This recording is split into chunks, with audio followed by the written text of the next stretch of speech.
Look, I'm making this video because you want to know what I want to know. What is going on with Mazi?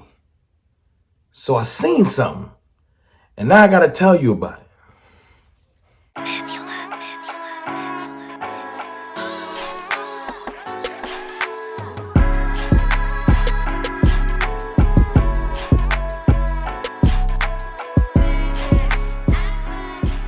What's good, people? It's your boy, Mr. Rome, Cowboys Fan Talk, right back like I never left.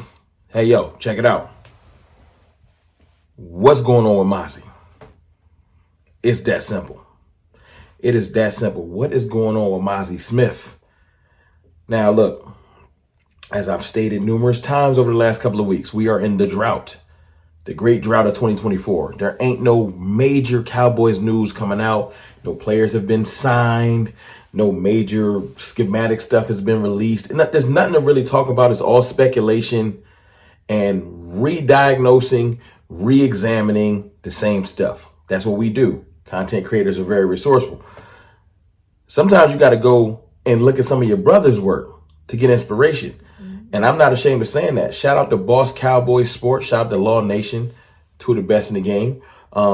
They've been doing a great service to the community, by the way. Amazing. If you're not subscribed to both of their channels already and you're subscribed to me, you're a crazy person. But they've been doing this interview series where they've gotten the most amazing people to come on the show. Brian Broaddus, Clarence Hill.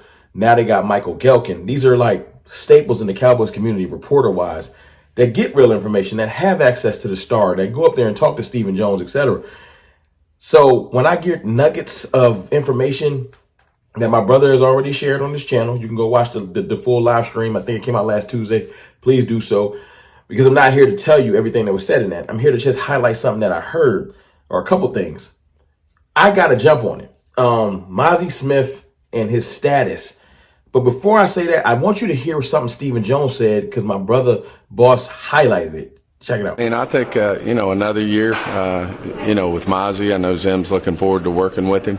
I just think Mazi's going to step up and be a really good football player. But we also know that, Hankins was a good fit for us 2 years in a row. And, there's usually, big defensive tackles out there that you can pick up. I know the Eagles picked up a couple of years ago, late in the game, and just feel like there's going to be some opportunities there at that position as well, to add something, to add some depth and some competition for camp. Now, Stephen Jones, like, we always wonder, like, what we going to do about D-tackle? And I've said this in videos, other people have said this in videos, we're going to just sign someone scraps. Someone's going to cut someone. There's going to be a veteran released. Maybe we consider going to get Linval Joseph, something like that. We all aren't really surprised that that's the route. But a lot of you haven't heard Steven say it. So I wanted to make sure you saw that clip, because he said this back in like March, I believe. I think that was at pre-combine stuff. It might have been in Alabama at the Senior Bowl. But one of those things was him just saying like, look, we have faith in Mazi, which we all do. We all do. The point of this video is about Mazi. But he also said we were probably going to go get somebody else that's released. He didn't say anything about trade, which I think that might be the route we have to go if we want to get some genuine talent. But we're not rolling out with this Justin Rogers. We're not going out there with a 7th-round pick. Carl Davis ain't good enough. And Viliami, Junior Fuhoku and Chauncey Golston are not 3 techs. I know they're going to try it. They're not 3 techs. Mazi Smith is our current 3 tech that we want to play 1 tech. But he's coming off an injury. And I'm going to let Michael Gelkin explain what's going on with that a little bit more in depth, so y'all can get an update on what's going on with Mazi. I mean, Mazi's a big-time projection because obviously he had struggles last year. Some of it was mental, some of it was physical, technical.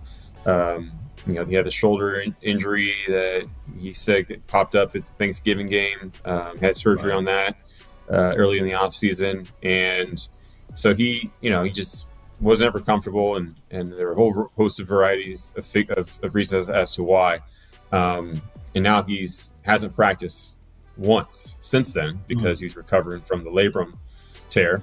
And so for the Cowboys to know, and a new coaching staff to know what exactly they're getting, I don't think they possibly could. So that's a physical update on what's going on with Mazi. Still, the shoulder injury, still recovering from it. That was the first time I heard when he got hurt. He got hurt around Thanksgiving. And that wasn't too early in the season, but remember, Mazi wasn't starting. Mazi was rotating in. You know, I know we all would have loved for him to start, but he wasn't the full-fledged starter all year, nothing like that. But he got hurt around Thanksgiving, never got right. Still played through it, but never got right.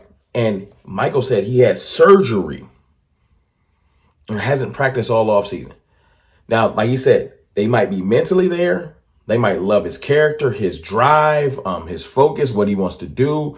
He might be talking a great game, but Mike Zimmer and the Cowboys really don't know the product they're going to get after all of this. Last year, we thought we was getting a run-stopping, one-tech, furious, like just a space eater that was vicious and that was athletic. We ain't get that. Y'all know I was on here beating the drum. We ain't get that. Dan Quinn, for some odd reason, kind of thought he could be pass rushy and get up the field. And for some odd reason, maybe, I'm not even here to say who told him to lose the weight. The weight was lost. So whether it was him or somebody told him to lose the weight, he lost weight thinking maybe he could be quicker off the ball. Maybe he can become more of a pass rusher. And he lost the reason why we drafted him, which was the run stopping component, because he got too light. Then he got injured while he was too light. And that might be why he got hurt. He might have got hurt trying to play at a lighter weight. That can happen. Sometimes you start playing with the weight you've been playing around with the weight that you've been playing with, you know, for years before, and changing things up. It can really affect you. You know what I'm saying? So that's already a thing. But on top of that, you start saying, so what are we going to do? Because earlier in the video, I told you they're going to sign a D tackle at bare minimum. I'm thinking 2, but bare minimum 1. But they're also leaning on Mazi Smith to be right. And he's been rehabbing all summer. You know, now what could make Mazi Smith better? This is a discussion. This is a projection. Scheme.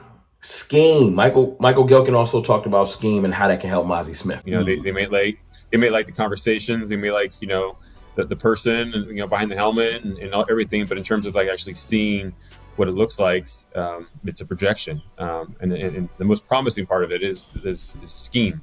Is that they feel that with what Mike Zimmer likes to do on his defensive line, the techniques and such, philosophies, that it's more, there's more parallels there to what Michigan asked of him, rather than what Dan Quinn did last year. So that, you know, this scheme is a little more in tune with what Mazi's done in the past. And so that is reason to think that he'll be more comfortable, he'll play faster, he'll be able to take on double teams perhaps more.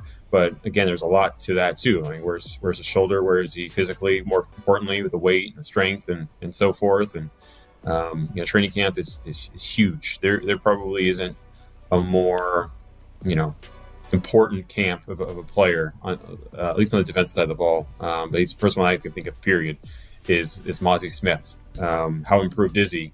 Because as much as you talk about, and Mike McCarthy talks about, and coaches around the league talk about guys making the second-year jump, when you're making a second-year jump that starts with being on the surgery table in the offseason, you're not practicing all in the spring. Right. That jump is being inherently hamstrung. Right. So what height are you able to reach despite that? You know, if Mazi's able to have like this tremendous surge in development and be a true quality starter at your 0-1 type technique, then man, he deserves a tremendous amount of credit for overcoming, I think, a lot of odds and making that big of a jump in his game. But for that to be plan A, that's you know, that's a projection. And he's, again, I'm not saying he's not capable of being that guy, but it's quite the leap to count on that. So you need more depth in that room. And I would expect that would be coming pretty soon. And Michael Gelkin is spitting. Shout out to Michael Gelkin, man. Actually, I've spoken to Michael Gelkin behind the scenes before. Great reporter, great guy, very open and willing to share information. And, you know what I'm saying, very cool dude. And shout out to my brother's boss, Cowboy in Law. Again, I know I said it earlier, but let me just say it again. Doing amazing work and feeding the streets. Not just the fan base, but the content creators. Thank y'all, man, because this information is very, very valuable. And if you've already seen it, then dope. I'm just giving you my thoughts on it. But if you haven't seen it, You know what I'm saying? Like I said, it's good to go check out the full live stream because there's more nuggets than just this Mazi Smith information. But he was right, man. The scheme is very advantageous for Mazi. You know, a lot of parallels with what they ran at Michigan and what we're going to be running in Mike Zimmer's system. The problem is he's behind the 8 ball, man. He was hurt. Yeah, man. He ain't right. As far as just like rehabbing ain't training. Even if he's putting on weight, it's what they would call probably dirty weight. It ain't physical. It's not like adding protein and strength training. It's just putting on physical weight. A lot is riding on this training camp. And I don't want the young man to lose confidence, but to put that pressure on him, the entire nation is leaning on him. He going to some games and start looking like he's getting dominated and people going to give up on him forever. I got more patience with players because I do content. So I'm able to understand and watch a little bit more in depth than I used to when I was more of a casual. But like a lot of people that casually watch the footballs, no slight, they don't casually watch the Cowboys or football, no slight. They don't care. They don't got time. They're like, figure it out. And I don't want Mazi Smith to end up in that bucket of where people are just like, yo, man, I don't care that you were hurt. You was drafted high, figured out. You know what I'm saying? That's the harsh world of the NFL. So I'm hoping that Mike Zimmer and this coaching staff and the training staff, everybody can help him get his mental, his physical right. And I hope that he can hit the ground and have a couple of flash plays to build that confidence and he can get back to the player that I know he can be. But we got to see it. But I just wanted to provide some updates on what's going on with Mazi.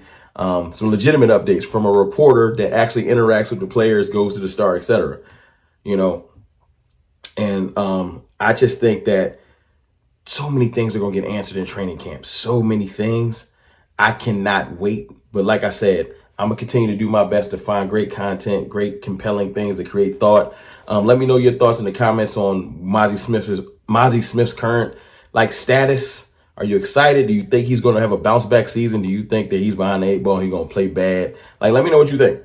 You know what I'm saying? And I'm going to continue my best to try to get y'all content that y'all love. It's your boy, Mr. Rome, man. Hit the like button, hit the subscribe. Trying to get to 27K. And everything you do is greatly appreciated. I'll holla.